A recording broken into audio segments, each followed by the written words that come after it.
অজানা, আমি চুপ করে ভালোবাসি। কে দিল পীড়িতের বেড়া। প্রথম ছবিতেই মেগাস্টার শাকিব খানের বিপরীতে চাপ সামলাতে পারবেন বলে মনে হয় না। তাছাড়া নায়িকা হবার মতো কি যোগ্যতাই বা আছে তার? ছিলেন তো নাটকের অভিনেত্রী। সমালোচনার কেন্দ্রে ছিলেন সাবিলা নূর। তাণ্ডব সিনেমায় তাকে নায়িকা বানানোয় যেন বেজার হয়ে পড়েছিল গোটা নেটিজেন পাড়া।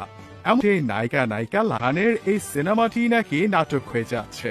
কিন্তু লিচুর বাগানে গানটি প্রকাশ পেতেই যেন বদলে গেল পাশার দান।